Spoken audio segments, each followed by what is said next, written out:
जय माता की भक्तजनों, माता रानी की कृपा दृष्टि आप सभी पर बनी रहे। आज कथा सागर में चैत्र मास महात्म्य का 11वां अध्याय सुनेंगे। कल के अध्याय में आपने सुना इंद्र का ब्रह्मा, शिव और विष्णु के पास जाना तथा तीनों देवताओं सहित इंद्र का युद्ध स्थल में आना और चिक्षुर, विडाल तथा ताम्र को पराजित करना और भगवान विष्णु तथा शिव के साथ महिषासुर का युद्ध के बाद महिषासुर को अवध्य जानकर त्रिदेवों का अपने अपने लोक लौट जाना तथा देवताओं की पराजय और महिषासुर का स्वर्ग पर अधिपत्य। प्रिय श्रोतागणों, आइए सुनते हैं इससे आगे की कथा। व्यास जी बोले, हे राजन, उन देवताओं ने शीघ्रता पूर्वक भगवान विष्णु के प्रिय धाम वैकुंठ में पहुंचकर वहां पर श्री हरि का विशाल सदन देखा, जो संपूर्ण शोभाओं से युक्त तथा दिव्य महलों से सुशोभित था। सुंदर तथा सुखदायक वह भवन सरोवर, बावड़ी तथा नदियों से सुशोभित था, जिसमें हंस, सारस, चक्रवाक आदि पक्षी कलरव कर रहे थे। उस भवन के चारों ओर सुशोभित हो रहे दिव्य उपवनों में चंपा, अशोक, मंदार, मोलसिरी, मालती, तिलक, आंवला तथा आदि अनेक प्रकार के वृक्ष लगे हुए थे। उपवनों में चारों ओर कोयलों की कूक सुनाई दे रही थी। मोर नृत्य कर रहे थे और भंवरे गुंजार कर रहे थे। नंद, सुनंदन आदि भक्ति प्रायण पार्षद तथा त्यागव्रती संपन्न अन्य भक्त भगवान विष्णु की स्तुति कर रहे थे। वहां रतन जड़ित महल बने हुए थे, जिन पर सुनहरे चित्र बने हुए थे। सुंदर सुंदर कक्षों से सुशोभित वे महल ऊंचाई में आकाश को छू रहे थे। वहां देवता और गंधर्व गा रहे थे, अप्सराएं नाच रही थी और वह मन को मुग्ध करने वाली तथा मधुर कंठ ध्वनि वाले किन्नरों से मंडित था। वैदिक सूक्तों के द्वारा आदर पूर्वक भगवान विष्णु की स्तुति करते हुए शांत स्वभाव वाले वेद पाठ परायण मुनियों से वह भवन अत्यंत सुशोभित हो रहा था। भगवान विष्णु के भवन पर पहुंचकर देवताओं ने सुंदर स्वरूप वाले तथा हाथ में स्वर्ण की छड़ी धारण किए हुए जय विजय नामक द्वारपालों को देखकर उनसे कहा कि आप दोनों में से कोई एक जाकर भगवान विष्णु से कह दे कि आपके दर्शन की अभिलाषा से ब्रह्मा, रुद्र और देवता द्वार पर खड़े हैं। व्यास जी बोले, उनकी बात सुनकर विजय ने तुरंत भगवान विष्णु के पास जाकर उन्हें प्रणाम करके सभी देवताओं के आगमन की बात उनको बताई। विजय ने कहा, हे देवादिदेव, हे महाराज, हे दैत्यों पर दमन करने वाले लक्ष्मीकांत, इस समय सभी देवता आए हुए हैं और वे द्वार पर खड़े हैं। आपके दर्शन के इच्छुक ब्रह्मा, रुद्र, इंद्र, वरुण, अग्नि, यम आदि देवता वेद वाक्यों से आपकी स्तुति कर रहे हैं। व्यास जी बोले, लक्ष्मीपति भगवान विष्णु विजय की बात सुनकर देवों से मिलने हेतु अत्यधिक उत्साहित होकर शीघ्रता पूर्वक अपने भवन से बाहर निकल आए। वहां जाकर भगवान विष्णु ने द्वार पर स्थित उन देवताओं को थकान से व्याकुल तथा दुखित देखकर अपनी प्रेम भरी दृष्टि से उन्हें आनंदित किया। उन सभी देवताओं ने दैत्यों का संहार करने वाले तथा वेदों के द्वारा सुनिश्चित किए गए देवादिदेव भगवान विष्णु को प्रणाम किया और मधुर वाणी में उनकी स्तुति की। देवता बोले, हे देव, हे जगन्नाथ, हे सृष्टि पालन तथा संहार करने वाले, हम शरणागतों की रक्षा कीजिए। विष्णु बोले, हे देवताओं, आप सभी लोग आसनों पर बैठ जाइए और फिर अपना कुशल क्षेम बताइए। आप लोग एक साथ मिलकर यहाँ किस लिए आए हुए हैं? ब्रह्मा तथा शिव सहित आप सभी देवता चिंतामग्न, दुखित और उदास क्यों हो गए हैं? आप लोग अपना प्रयोजन शीघ्र बताइए। देवता बोले, हे महाराज, पाप कर्म में संलग्न, अजेय, महादुष्ट, वरदान पाकर अभिमान में चूर तथा पापी महिषासुर से हम लोग पीड़ित हैं। ब्राह्मणों तथा देवताओं को दिए गए यज्ञ भागों को वह स्वयं ग्रहण कर लेता है। हम सभी देवता उससे भयभीत होकर पर्वतों की कंदराओं में भटकते फिरते हैं। हे मधुसूदन, ब्रह्मा जी के वरदान से वह अजेय बन गया है। अतः इस कार्य को अत्यंत गुरुतर जानकर हम लोग आपकी शरण में आए हैं। दानवों की माया को जानने वाले तथा दानवों का वध करने वाले, हे कृष्ण, आप ही देवताओं का उद्धार करने में समर्थ हैं, अतः उसके वध का कोई उपाय कीजिए। विधाता ने उसे वर दे दिया है कि तुम पुरुष मात्र से सदा अवध रहोगे। तब ऐसी कौन सी स्त्री होगी जो रण में उस शठ को मार सके? क्या भगवती, पार्वती, लक्ष्मी, इंद्राणी अथवा सरस्वती भी इस अत्यंत दुष्ट तथा वरदान के कारण अत्यंत अभिमानी महिषासुर का वध करने में समर्थ होंगी? अतः हे भक्त वत्सल्य, आप अपनी बुद्धि से भली भांति विचार करके उसके मरण का कोई उपाय हो, उसके द्वारा हम लोगों का यह कार्य संपन्न कर दीजिए। व्यास जी बोले, यह बात सुनकर भगवान विष्णु मुस्कुराते हुए उनसे कहने लगे, पहले भी हम लोगों ने महिषासुर से वध किया था, किंतु वह नहीं मारा जा सका। अब एक ही उपाय है कि यदि सभी देवताओं के तेज से कोई श्रेष्ठ रूपवती सुंदरी उत्पन्न की जाए, तो वह रणभूमि में उसे अपने पराक्रम से मार सकती है। हम सब की शक्ति के अंशों से निर्मित कोई वीर नारी ही सैकड़ों प्रकार की माया रचने में निपुण और वर प्राप्ति के कारण अभिमान में चूर उस महिषासुर का वध करने में समर्थ होगी। अब आप सभी देवतागण तेजो अंश से प्रार्थना करें, साथ ही हमारी स्त्रियां भी प्रार्थना करें, जिससे कि वह आविर्भूत तेज अंशों के द्वारा एक तेजो राशि उत्पन्न हो जाए। उस समय रुद्र आदि हम सब मुख्य देवतागण त्रिशूल आदि को भी दिव्य आयुध हैं, वह सब उसे दे देंगे। तत्पश्चात सभी प्रकार के आयुध धारण करने वाली तथा संपूर्ण तेज से संपन्न वह देवी उस दुराचारी, पापी तथा मदोन्मत्त दानव को मार डालेगी। व्यास जी बोले, भगवान विष्णु के ऐसा कहते ही ब्रह्मा जी के मुख से अपने आप एक अत्यंत असहाय तेज पुंज निकल पड़ा। वह तेज लाल रंग का था, उसकी आकृति सुंदर थी, वह पद्म रागमणि के समान प्रभाव वाला था, उसमें कुछ शीलता तथा उष्णता भी थी और वह अनेक किरणों से सुशोभित था। हे महाराज, भगवान विष्णु और शिव ने भी उस निसर्त तेज को देखा। अमित पराक्रम वाले वे दोनों आश्चर्यचकित हो गए। तत्पश्चात शंकर जी के शरीर से भी चांदी के सदृश वर्ण वाला अत्यंत अद्भुत, तीव्र, देखने में असहाय तथा महाप्रचंड तेज निकला, जो दैत्यों को भयभीत कर देने वाला तथा देवताओं को आश्चर्य में डाल देने वाला था। वह भयानक रूप वाला पर्वत के समान विशाल तथा साक्षात दूसरे तमोगुण जैसा था। तदंतर भगवान विष्णु के शरीर से सत्व गुण संपन्न नीलवर्ण और अत्यंत दीप्तिमान दूसरी तेजो राशि प्रकट हुई। इसके बाद इंद्र के शरीर से विचित्र आकार वाला पूर्ण गोलाकार और सर्वगुणात्मक तेज प्रादुर्भूत हुआ। कुबेर, यम, अग्नि तथा वरुण के भी शरीरों से सभी और महान तेज निकलने लगा। इसी प्रकार अन्य देवताओं के शरीर से भी अतिशय प्रदीप्त तेज निकला। वह महान तेजो राशि अत्यंत दीप्तिमान थी। दूसरे हिमालय पर्वत के सदृश उस महादिव्य तेजो राशि को देखकर विष्णु आदि सभी प्रधान देवता आश्चर्यचकित हो गए। उसी क्षण वहां सभी देवताओं के देखते देखते उस तेज पुंज से अत्यंत श्रेष्ठ, सुंदर तथा सबको विस्मित कर देने वाली एक स्त्री प्रकट हो गई। सभी देवताओं के शरीर से आविर्भूत वह नारी त्रिगुणात्मिका, 18 भुजाओं वाली, मनोहर, त्रिवर्णा तथा विश्व को मोह में डाल देने वाली साक्षात महालक्ष्मी थी। वह उज्जवल मुख वाली, कृष्ण वर्ण के नेत्रों वाली, अत्यंत लाल अधरोष्ट से सुशोभित, ताम्र वर्ण की हथेली से सुंदर लगने वाली, कांति से संपन्न तथा दिव्य आभूषणों से अलंकृत थी। देवताओं के शरीर से उत्पन्न तेजो राशि से प्रकट वे 18 भुजाओं वाली भगवती असुरों का विनाश करने के लिए हजारों भुजाओं से सुशोभित हो गई।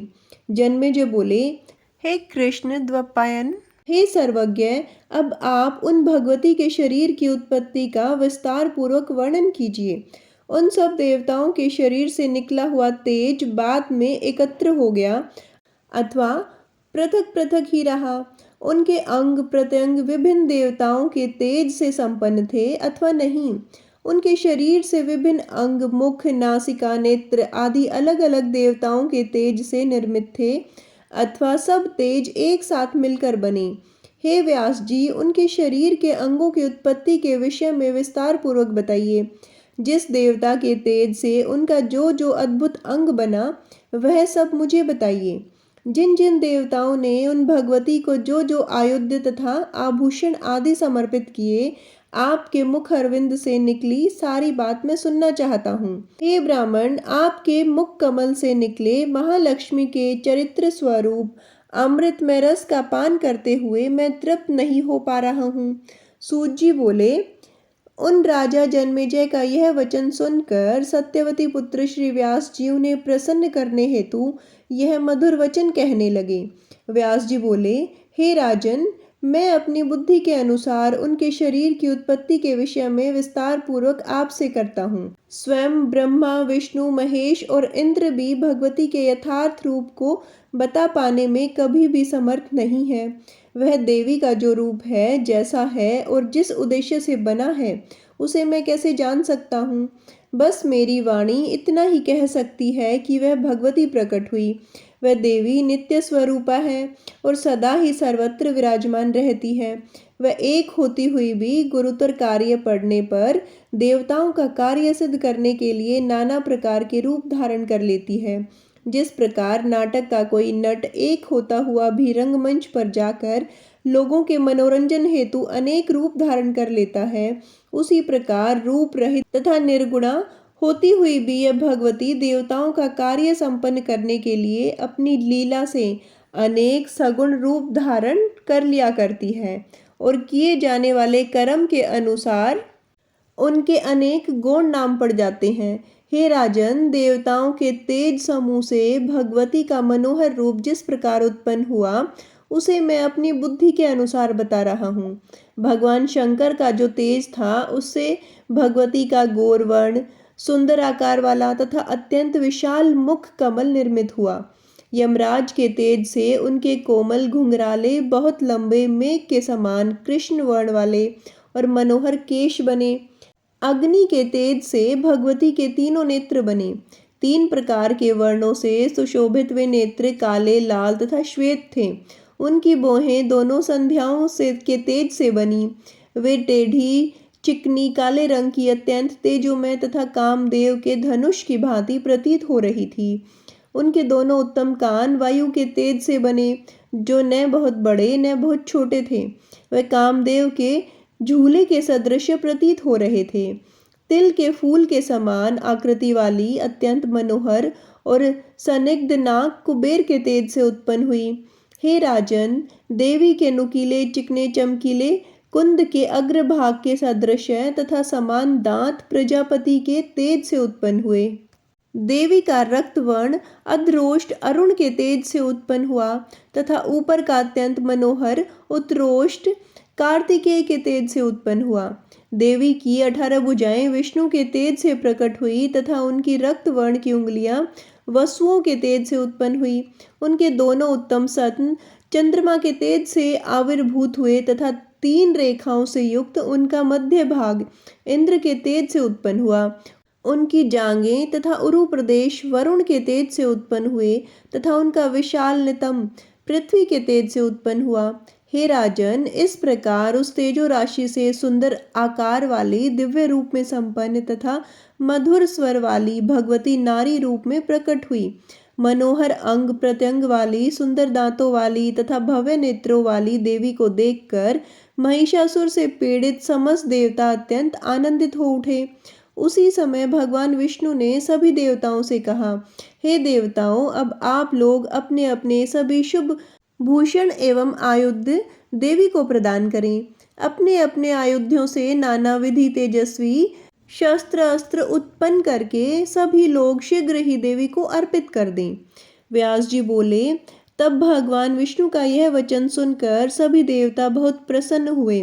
वे तुरंत महालक्ष्मी को वस्त्र, आभूषण और अपने अपने आयुध प्रदान करने लगे। क्षीर सागर ने देवी को दिव्य रक्त वर्ण वाले महीन तथा कभी भी जीर्ण न होने वाले 2 वस्त्र, निर्मल तथा मनोहर हार, करोड़ों सूर्यों के समान प्रकाशमान दिव्य चूड़ामणि, 2 सुंदर कुंडल तथा कड़े प्रसन्नता पूर्वक दिए।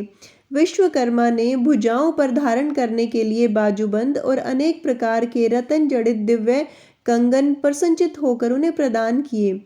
साथ ही त्वष्टा ने मधुर ध्वनि वाले चमकीले स्वच्छ रत्न जड़ित और सूर्य के समान प्रकाशमान 2 नुपुर पैरों में पहनने के लिए उन्हें प्रदान किए। महासमुद्र ने उन्हें गले में धारण करने के लिए मनोहर कंठहार और रत्नों से निर्मित तेजोमय अंगूठियां प्रदान की। वरुण देव ने कभी न मुरझाने वाली कमलों की माला जो सुगंध से परिपूर्ण थी तथा जिस पर भौरे मंडरा रहे थे, और वैजयंती नामक माला भगवती को प्रदान की। हिमवान ने प्रसन्न होकर उन्हें नाना प्रकार के रतन तथा सुवर्ण के समान चमकीले वर्ण वाला एक मनोहर सिंह वाहन के रूप में प्रदान किया।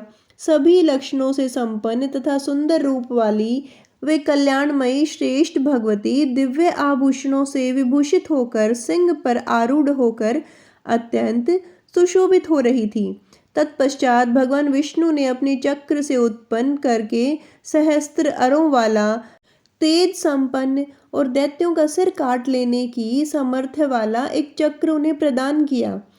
शंकर जी ने अपने त्रिशूल से उत्पन्न करके भगवती को एक ऐसा उत्तम त्रिशूल अर्पण किया जो दानवों को काट डालने की शक्ति से संपन्न तथा देवताओं के भय का नाश करने वाला था।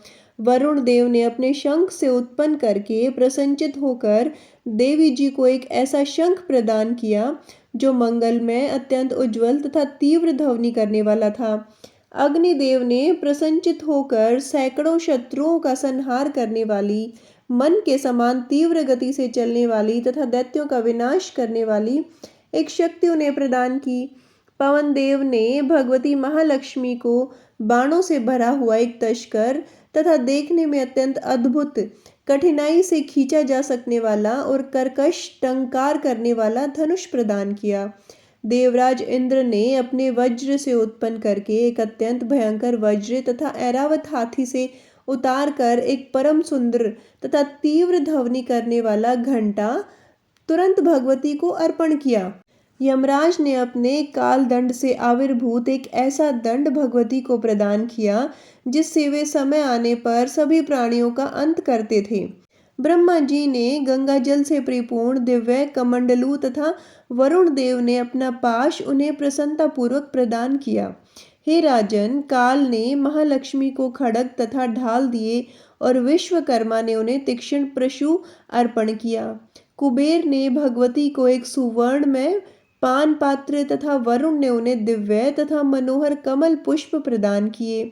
प्रसन्न मन वाले त्वष्टा ने सैकड़ों घंटों के समान ध्वनि करने वाली और दानवों का विनाश कर डालने वाली कौमोदकी नामक गदा उन्हें प्रदान की।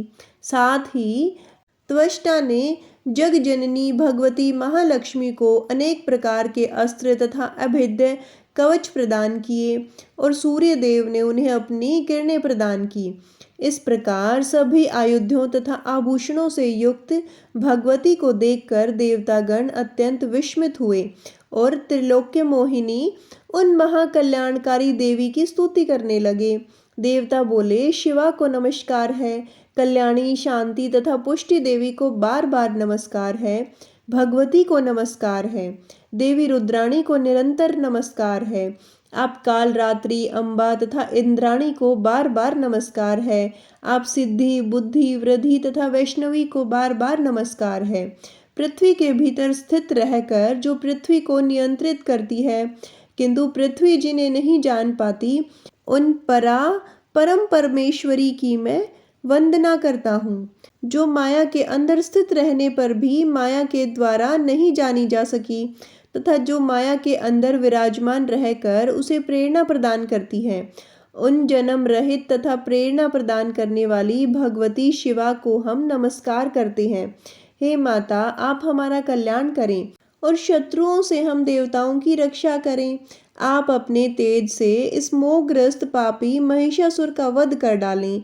यह महिषासुर दुष्ट, घोर, मायावी, केवल स्त्रियों के द्वारा मारा जा सकने वाला, वरदान प्राप्त करने से अभिमानी, समस्त देवताओं को दुख देने वाला तथा अनेक रूप धारण करने वाला महादुष्ट है। हे भक्त वत्सल्य, एकमात्र आप ही सभी देवताओं की शरण है।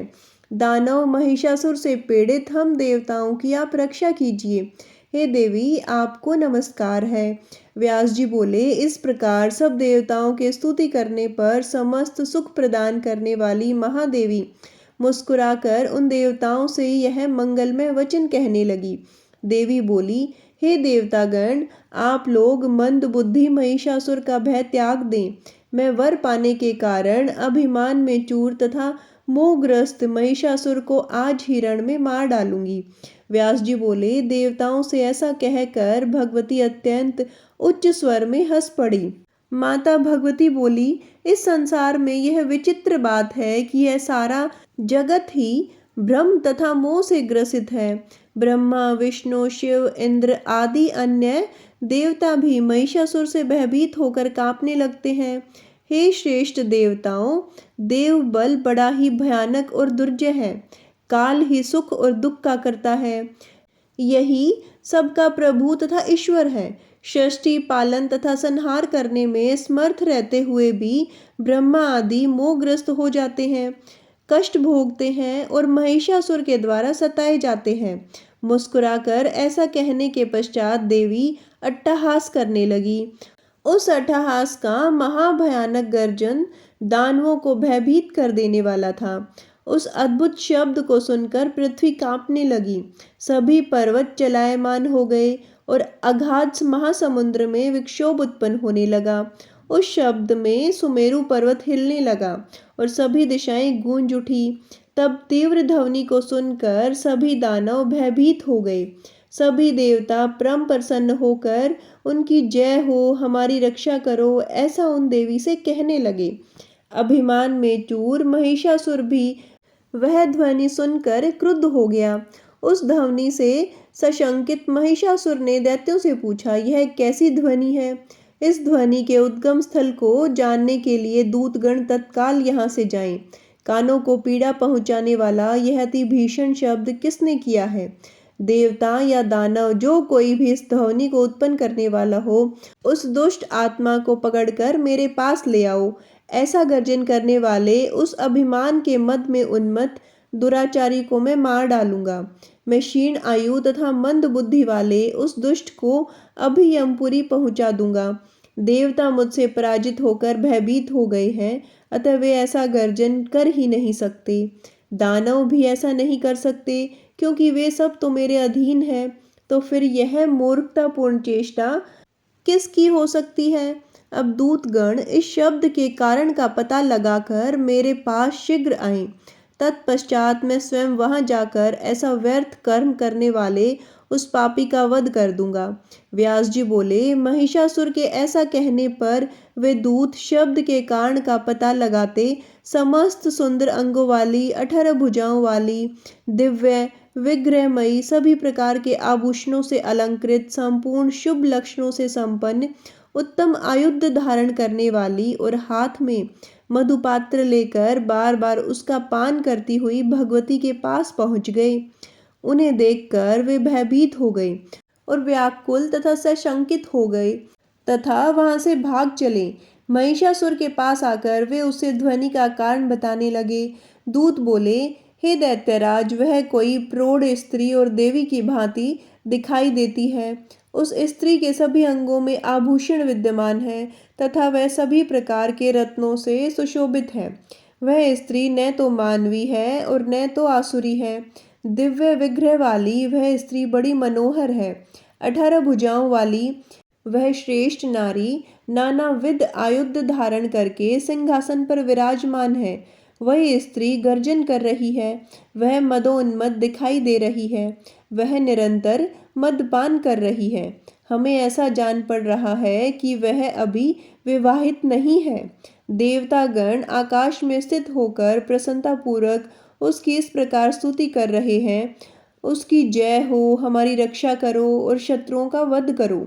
हे प्रभु, मैं यह नहीं जानता कि वह सुंदरी कौन है, किसकी पत्नी है, वह सुंदरी यहाँ किस लिए आई हुई है और वह क्या करना चाहती है।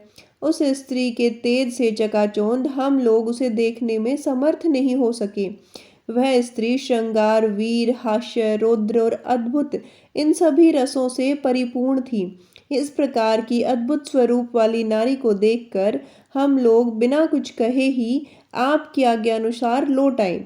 हे राजन, अब इसके बाद क्या करना है?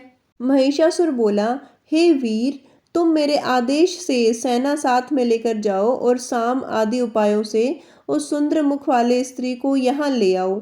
यदि वह स्त्री साम, दाम और भेद इन तीनों उपायों से भी यह न आए तो उस सुंदरी को बिना मारे ही पकड़कर मेरे पास ले आओ। यदि वह मृगनयनी प्रीतिपूर्वक आएगी तो मैं हंस के समान भौहों वाली उस स्त्री को प्रसन्नतापूर्वक अपनी पटरानी बनाऊंगा। मेरी इच्छा समझकर जिस प्रकार रस भंग न हो वैसा करना। मैं उसकी रूप राशि की बात सुनकर मोहित हो गया हूँ। व्यास जी बोले, महिषासुर की यह कोमल वाणी सुनकर वह श्रेष्ठ मंत्री हाथी, घोड़े और रथ लेकर तुरंत चल पड़ा। वहां पहुंचकर कुछ देर खड़े होकर वह सचिव कोमल तथा मधुर वाणी में विनम्रता पूर्वक उस दृढ़ निश्चय वाली नारी से कहने लगा। प्रधान बोला, हे मधुर भाषिणी, तुम कौन हो और यहाँ क्यों आई हो? मेरे मुख से ऐसा कहलाकर मेरे स्वामी ने तुमसे यह बात पूछी है। उन्होंने समस्त देवताओं को जीत लिया है और कोई मनुष्य उनका वध कर नहीं सकता है। हे चारुलोचने, ब्रह्मा जी से वरदान पाने के कारण वे बहुत गर्वयुक्त रहते हैं। वे दैत्यराज महिष बड़े बलवान हैं और अपनी इच्छा के अनुसार वे सदा विविध रूप धारण कर सकते हैं। सुंदर वेश तथा मनोहर विग्रह वाली आप यहाँ आई हुई हैं। ऐसा सुनकर मेरे प्रभु महाराज महिषासुर आपको देखना चाहते हैं। वे मनुष्य का रूप धारण करके आपके पास आएंगे। हे सुंदर अंगों वाली, आपकी जो इच्छा होगी हम उसी को मान लेंगे। हे बाल मृग के समान नेत्रों वाली, अब आप उन बुद्धिमान राजा महिष के पास चलें और नहीं तो मैं स्वयं जाकर आपके प्रेम में लीन राजा महिष को यहाँ ले आऊँगा। हे देवेशी, आपके मन में जैसी इच्छा होगी मैं वही करूँगा। आपके रूप के विषय में सुनकर वे पूर्ण रूप से आपके वशवर्ती हो गए हैं। आप शीघ्र बताइए, मैं उसी के अनुसार कार्य करूँगा। व्यास जी बोले, हे महाराज, उसकी यह बात सुनकर नारी श्रेष्ठ भगवती जोर से हंसकर मेघ के समान गंभीर वाणी में उससे कहने लगी। देवी बोली, हे मंत्रीवर, मुझे देव माता के रूप में जानो। मैं सभी दैत्यों का नाश करने वाली तथा महालक्ष्मी नाम से विख्यात हूँ। दानवेंद्र, महिषासुर से पीड़ित और यज्ञ भाग से बहिष्कृत सभी देवताओं ने उनके संहार के लिए मुझसे प्रार्थना की है। हे मंत्री श्रेष्ठ, इसलिए उसके वध के लिए पूर्ण रूप से तत्पर होकर मैं बिना किसी सेना के अकेली ही आज यहाँ आई हूँ। तुमने जो शांति पूर्वक आदर के साथ मेरा स्वागत करके मधुर वाणी में मुझसे बात की है, उससे मैं बहुत प्रसन्न हूँ। अन्यथा अपनी काल अग्नि के समान दृष्टि से तुझे भस्म कर देती। मधुरता से युक्त वचन भला किसके लिए प्रीतिकारक नहीं होता है। अब तुम जाओ और मेरे शब्दों में उस पापी महिषासुर से कह दो, यदि तुम्हें जीवित रहने की अभिलाषा हो तो अभी पाताल लोक में चले जाओ, नहीं तो मैं तुम पापी तथा दुष्ट को रणभूमि में मार डालूंगी। मेरे बाणों से छिन्न भिन्न शरीर वाले होकर तुम यमपुरी चले जाओगे। हे मूर्ख, इसे मेरी दयालुता समझकर तुम यहाँ से शीघ्र चले जाओ, नहीं तो तुम्हारे मार दिए जाने पर देवतागण निश्चित ही तत्काल स्वर्ग का राज्य पा जाएंगे। इसलिए हे दुष्ट, जब तक मेरे बाण तुझ पर नहीं गिरते उसके पूर्व ही तुम शीघ्रता पूर्वक समुद्र सहित पृथ्वी का त्याग करके पाताललोक चले जाओ। हे असुर, यदि तुम्हारे मन में युद्ध की इच्छा हो तो अपने सभी महाबली वीरों को साथ लेकर शीघ्र आ जाओ, मैं सबको यमपुरी पहुंचा दूंगी। हे महामूढ़, मैंने युग युग में तुम्हारे जैसे असंख्य दैत्यों का संहार किया है, उसी प्रकार मैं तुम्हें भी रण में मार डालूंगी। मेरा सामना करके तुम मेरे शस्त्र धारण करने के परिश्रम को सफल करो, नहीं तो यह श्रम व्यर्थ हो जाएगा। काम पीड़ित तुम रणभूमि में मेरे साथ युद्ध करो। हे दुरात्मा, तुम इस बात पर अभिमान मत करो कि मुझे ब्रह्म का वरदान प्राप्त हो गया है। हे मूढ़, केवल स्त्री के द्वारा वध्य होने के कारण तुमने श्रेष्ठ देवताओं को बहुत पीड़ित किया है। अतः ब्रह्मा जी का वचन सत्य करना है। इसलिए स्त्री का अनुपम रूप धारण करके मैं तुम पापी का संहार करने के लिए यहाँ आई हूँ। हे मूढ़, यदि जीवित रहने की तुम्हारी इच्छा हो तो इसी समय देवलोक छोड़कर तुम सर्पों से भरे पाताल लोक को अथवा जहाँ तुम्हारी इच्छा हो वहाँ चले जाओ। व्यास जी बोले, देवी ने उससे ऐसा कहा। तब उनकी बात सुनकर वह पराक्रमशाली मंत्री श्रेष्ठ उनसे सार गर्भित वचन कहने लगा। हे देवी, आप अभिमान में चूर होकर एक साधारण स्त्री के समान बात कर रही हैं। कहाँ वे महिषासुर और कहाँ आप? यह युद्ध तो असंभव ही दिखता है। आप यहाँ अकेली है और उस पर भी युवावस्था को प्राप्त सुकुमार बाला है। इसके विपरीत महिषासुर विशाल शरीर वाले हैं। ऐसी स्थिति में उनकी और आपकी तुलना कल्पनातीत है। उनके पास हाथी, घोड़े और रथ से परिपूर्ण, पैदल सैनिकों से संपन्न तथा अनेक प्रकार के आयुधों से सज्जित अनेक प्रकार की सेना है। मालती के पुष्पों को कुचल डालने में गजराज को भला कौन सा परिश्रम करना पड़ता है। हे सुजघने, उसी प्रकार युद्ध में आपको मारने में महिषासुर को कुछ भी प्रयास नहीं करना पड़ेगा। यदि मैं आपको थोड़ा भी कठोर वचन कह दूं तो वह श्रृंगार रस के विरुद्ध होगा और मैं रस भंग से डरता हूँ। हमारे राजा महिषासुर देवताओं के शत्रु हैं, किंतु वे आपके प्रति अनुराग युक्त हैं। मेरे राजा ने कहा है कि मैं आपसे साम तथा दान नीति से पूर्ण वचन ही बोलूं, अन्यथा मैं झूठ बोलने वाली, मिथ्या तथा अभिमान में भरकर चतुरता दिखाने वाली और रूप तथा यौवन के अभिमान में चूर रहने वाली आपको इसी समय अपने बाण से मार डालता। आपके अलौकिक रूप के विषय में सुनकर मेरे स्वामी मोहित हो गए हैं। उनकी प्रसन्नता के लिए ही मुझे प्रिय वचन बोलने पड़ रहे हैं। उनका संपूर्ण राज्य तथा धन आपका है, क्योंकि वे महाराज महिषासुर निश्चित ही आपके दास हो चुके हैं। अतः हे विशाल नयने, इस मृत्युदायक रोष का त्याग करके उनके प्रति प्रेम भाव प्रदर्शित कीजिए। हे भामिनी, मैं भक्ति भाव से आपके चरणों पर गिर रहा हूँ। हे पवित्र मुस्कान वाली, आप शीघ्र ही महाराज महिष की पटरानी बन जाइए। महिषासुर को स्वीकार कर लेने से आपको तीनों लोकों का संपूर्ण उत्तम वैभव तथा समस्त सांसारिक सुख प्राप्त हो जाएगा। देवी बोली, हे सचिव सुनो, मैं बुद्धि चातुर्य से सम्यक विचार करके तथा शास्त्र प्रतिपादित मार्ग से निर्णय करके सारभूत बातें बताऊंगी।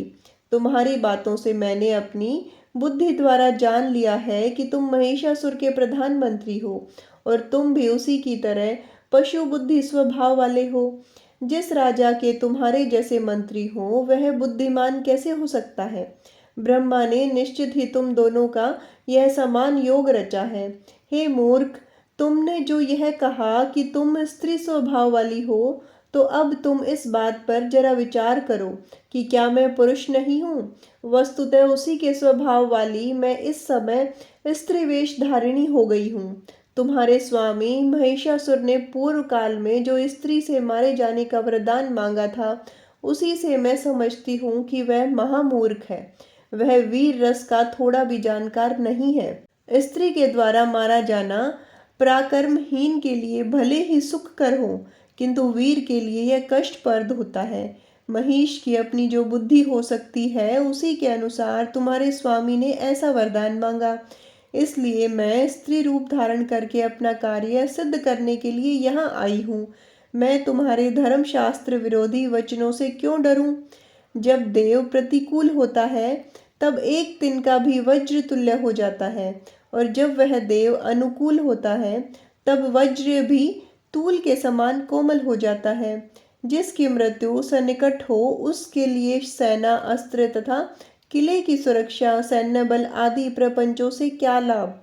जब कालयोग से देह के साथ जीव का संबंध स्थापित होता है, उसी समय विधाता के द्वारा सुख दुख तथा मृत्यु सब कुछ निर्धारित कर दिया जाता है। देव ने जिस प्राणी की मृत्यु जिस प्रकार से निश्चित कर दी है, उसकी मृत्यु उसी प्रकार से होगी। इसके विपरीत नहीं, यह पूर्ण सत्य है। जिस प्रकार से ब्रह्मा आदि देवताओं के भी जन्म और मृत्यु सुनिश्चित किए गए हैं समय आने पर, उसी प्रकार से उनका भी जन्म मरण होता है। तब अन्य लोगों के विषय में विचार ही क्या। उन ब्रह्मा आदि मरणधर्मा के वरदान से गर्वित होकर जो लोग यह समझते हैं कि हम नहीं मरेंगे, वे मूर्ख तथा अल्प बुद्धि वाले हैं। अतः अब तुम शीघ्र जाओ और अपने राजा से मेरी बात कह दो। इसके बाद तुम्हारे राजा जैसी आज्ञा दें तुम वैसा करो। इंद्र को स्वर्ग प्राप्त हो जाए और देवताओं का यज्ञ का भाग मिलने लगे। तुम लोग यदि जीवित रहना चाहते हो तो पाताल लोक चले जाओ। और हे मूर्ख, यदि दुष्ट महिषासुर का विचार विपरीत हो तो वह मरने के लिए तैयार हो जाए, मेरे साथ युद्ध करे। यदि तुम यह मानते हो कि विष्णु आदि प्रधान देवता तो युद्ध में पहले ही परास्त किए जा चुके हैं, तो उस समय उसका कारण था विपरीत भाग्य तथा ब्रह्मा जी का वरदान। व्यास जी बोले, देवी का यह वचन सुनकर वह दानव सोचने लगा कि अब मुझे क्या करना चाहिए। मैं इसके साथ युद्ध करूं या राजा महिष के पास लौट चलूं। किंतु यह भी है कि कामातुर महाराज महिष ने विवाह के लिए उसे राजी करने की मुझे आज्ञा दी है। तो फिर रस भंग करके मैं राजा के पास लौट कर कैसे जाऊं। अंत में अब मुझे यही विचार उचित प्रतीत होता है कि बिना युद्ध किए ही राजा के पास शीघ्र चला जाऊं और जैसा सामने उपस्थित है वैसा उनको बता दूं। उसके बाद बुद्धिमानों में श्रेष्ठ राजा महिष अपने चतुर मंत्रियों से विचार विमर्श करके जो उचित समझेंगे उसे करेंगे। मुझे अचानक इस स्त्री के साथ युद्ध नहीं करना चाहिए, क्योंकि जय अथवा पराजय इन दोनों में राजा का अप्रिय हो सकता है। यदि यह सुंदरी मुझे मार डाले अथवा मैं ही जिस किसी उपाय से इसको मार डालूं, तब भी राजा महिष निश्चित रूप से कुपित होंगे। अतः अब मैं वहीं पर चलकर इस सुंदरी के द्वारा आज जो कुछ हुआ है वह सब राजा महिष को बता दूंगा। तत्पश्चात उनकी जैसी रुचि होगी वैसा वे करेंगे। व्यास जी बोले, ऐसा विचार करके वह बुद्धिमान मंत्री राजा महिष के पास गया और उसे प्रणाम कर दोनों हाथ जोड़ कर कहने लगा। मंत्री बोला, हे राजन, सुंदर रूप वाली वह देवी सिंह पर आरूढ़ है। उस मनोहर देवी की 18 भुजाएं हैं और उस श्रेष्ठ देवी ने उत्तम कोटि के आयुध धारण कर रखी है। हे महाराज, मैंने उससे कहा, हे भामिनी, तुम राजा महिष से प्रेम कर लो और तीनों लोकों के स्वामी उन महाराज की प्रिय पटरानी बन जाओ। केवल तुम ही उनकी पटरानी बनने योग्य हो, इसमें कोई संशय नहीं है। वे तुम्हारे आज्ञाकारी बनकर सदा तुम्हारे अधीन रहेंगे। हे सुमुखी, महाराज महिष को पति रूप में प्राप्त करके तुम चिरकाल तक तीनों लोकों के ऐश्वर्य का उपभोग कर समस्त स्त्रियों में सौभाग्यवती बन जाओगी। मेरा यह वचन सुनकर विशाल नैनों वाली वह सुंदरी गर्व के आवेग से विमोहित होकर मुस्कुराती हुई मुझसे यह बात बोली, मैं देवताओं का हित करने के विचार से महिषी के गर्भ से उत्पन्न उस अधम पशु को देवी के लिए बलि चढ़ा दूंगी। हे मंद बुद्धे, इस संसार में भला कौन मूर्ख स्त्री महिष को पति रूप में स्वीकार कर सकती है। क्या मुझ जैसी स्त्री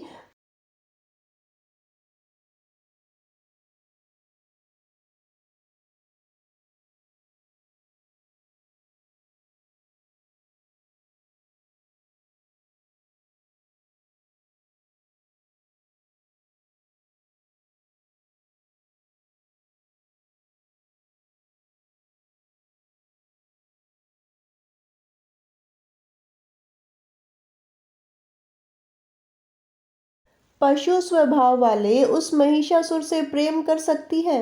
हे मूर्ख, सींग वाली तथा जोर जोर से चिल्लाने वाली कोई महिषी ही उस श्रृंगधारी महिष को अपना पति बना सकती है, किंतु मैं वैसी मूर्ख नहीं हूँ। मैं तो देवताओं के शत्रु तुझ महिषासुर के साथ रण क्षेत्र में युद्ध करूंगी और तुझे मार डालूंगी। हे दुष्ट, यदि जीवित रहने की तुम्हारी इच्छा है तो अभी पाताल लोक चले जाओ। हे राजन, उस मदमत स्त्री ने ऐसी बहुत कठोर बातें मुझसे कही हैं, उसे सुनकर बार बार विचार करने के बाद मैं यहाँ लौटा हूँ।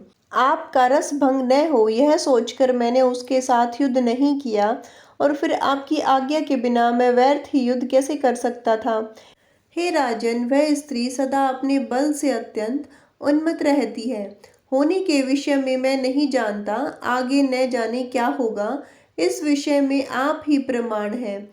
इसमें परामर्श देना मेरे लिए अत्यंत कठिन है।